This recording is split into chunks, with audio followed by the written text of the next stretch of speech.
Lu setuju gak sama statement kayak gini? Jangan percayakan pendidikan anak lu ke sekolah. Atau statement sekolah tuh sebenarnya merebut hak orang tua dalam mendidik anaknya. Atau lo lebih setuju sama orang yang bilang, gua nyekolahin anak kan biar gua bisa kerja. Urusan ngedidik anak ya kewajiban sekolah. Nah, di video ini kita bakal bahas dua hal penting. Pertama, dilema keterlibatan orang tua di sekolah. Kedua, teori Josie Epstein tentang 6 program kemitraan orang tua di sekolah. Gua Irfan, jumpa lagi di konten Rehat Sejenak. Serius deh, guru itu nggak mungkin bisa fokus ke setiap murid satu persatu, apalagi kalau muridnya banyak. Ditambah lagi mereka harus ngurusin administrasi, beban kerja yang numpuk, gaji yang pas-pasan, dan tekanan dari banyak pihak. Jadi kalau lo mikir pendidikan anak lo sepenuhnya urusan sekolah, mungkin perlu dipikir ulang. Sekolah memang gak bisa jalan sendirian, tanpa dukungan orang tua pendidikan bakal pincang. Tapi gue paham banget, ngajak orang tua buat terlibat itu gak gampang, tantangannya gak sedikit. Di satu sisi kalau orang tua terlalu aktif terlibat di sekolah, kekurangan sekolah jadi gampang ketahuan.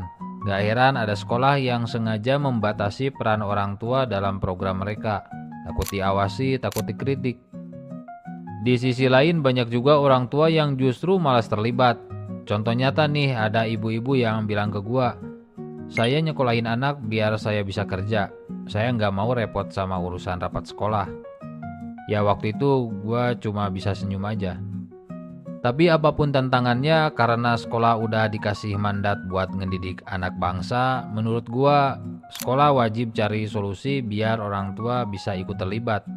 Ini bukan soal sekolah ngatur-ngatur orang tua, tapi mencari cara terbaik buat pendidikan anak. Nah, ngomongin kolaborasi orang tua di sekolah, ada teori menarik dari Josie Epstein, seorang profesor pendidikan dari Johns Hopkins University. Dalam buku Handbook of Parenting, Second Edition, volume 5, Practical Issues in Parenting tahun 2002, yang ditulis oleh Josie Epstein dan Mavis Sanders, ada 6 tipe keterlibatan orang tua dalam pendidikan anak yang bisa menjadi program sekolah. Apa aja tuh? Kita bahas satu persatu. Pertama, parenting. Melalui program ini, sekolah dapat membekali orang tua agar berperan buat nyediain lingkungan belajar yang nyaman dan mendukung perkembangan anak. Bukan cuma soal makan dan tidur, tapi juga nilai-nilai positif dan kebiasaan belajar yang baik. Contohnya, sekolah bisa mengundang pakar nutrisi buat ngejelasin nutrisi yang dibutuhkan anak, atau pemateri-pemateri dengan keahlian yang lain yang berkaitan dengan perkembangan anak. Program ini dapat memperkaya wawasan orang tua dalam mengasuh dan mendidik anak. Yang kedua, communicating atau komunikasi. Dengan program ini, sekolah bisa ngobrol sama orang tua soal pendidikan dan perkembangan anak lewat berbagai cara, kayak surat, telepon, buletin, rapor, pertemuan orang tua. Sebenarnya sekarang guru dan sekolah harusnya sudah pakai teknologi kayak email, pesan suara, dan website biar info sampai lebih gampang. Selain itu, orang tua juga dikasih kesempatan buat kasih tanggapan soal info yang mereka terima. Biar semua orang tua bisa paham, sekolah harus pakai bahasa yang simpel, ngerti kebutuhan komunikasi tiap orang tua, dan bikin komunikasi dua arah yang nyaman. Dengan komunikasi yang asik, orang tua bisa lebih ngerti aturan sekolah, cerita soal anak mereka, dan bantu anak sukses belajar. Ketiga, volunteering. Program ini intinya ngajak orang tua dan masyarakat buat terlibat di sekolah, baik dengan bantu langsung di kelas, dukung anak-anak di acara sekolah, atau jadi mentor, pelatih, dan tutor.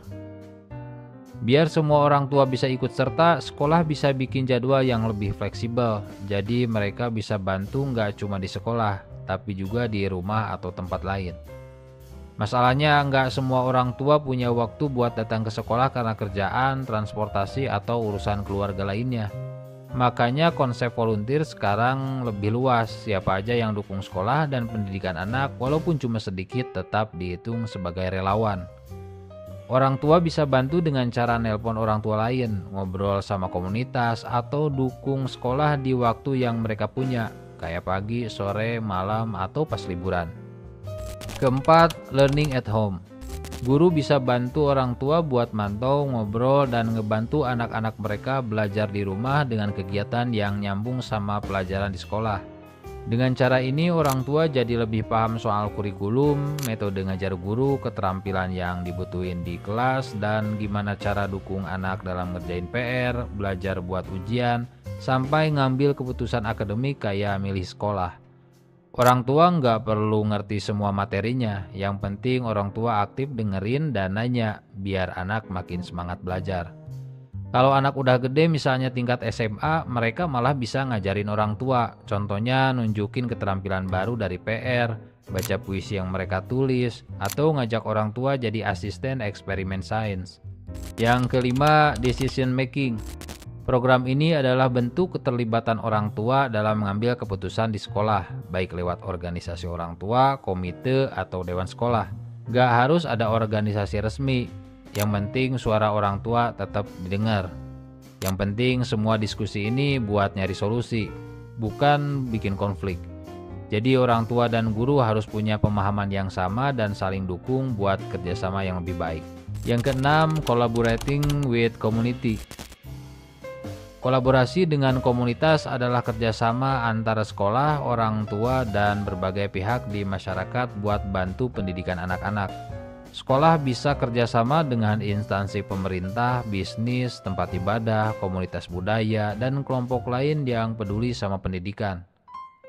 Masalahnya nggak semua sekolah maksimal dalam memanfaatkan sumber daya ini. Di sini peran orang tua juga penting buat ngarahin anak mereka ke kegiatan komunitas yang bisa ngembangin bakat dan potensi mereka. Orang tua juga bisa bantu nyebarin info ke keluarga lain atau ngehubungin komunitas dan bisnis buat bikin koneksi yang menguntungkan buat sekolah. Program belajar berbasis layanan masyarakat juga makin banyak diterapin di SMP dan di SMA, di mana siswa ikut kegiatan sosial yang diatur oleh sekolah dan bisa ngembangin keterampilan mereka. Program ini nggak cuma bikin anak-anak lebih aktif di sekolah, tapi juga bantu mereka siap buat dunia luar. Jadi intinya sekolah itu nggak bisa jalan sendirian dan orang tua juga nggak bisa lepas tangan gitu aja. Harus ada kerjasama antar sekolah, orang tua, dan komunitas biar pendidikan anak lebih maksimal. Kalau lo punya ide atau pengalaman tentang gimana cara sekolah dan orang tua bisa lebih kompak dalam mendidik anak, tulis di kolom komentar ya. Ki Hajar Dewantara pernah bilang, setiap rumah adalah sekolah dan setiap orang tua adalah guru. Makasih udah nonton, gua tutup dengan tagline channel Ngobrolin Pendidikan. Kalau belum bisa memperbaiki pendidikan, ya udah obrolin dulu aja. Jumpa lagi di obrolan pendidikan berikutnya.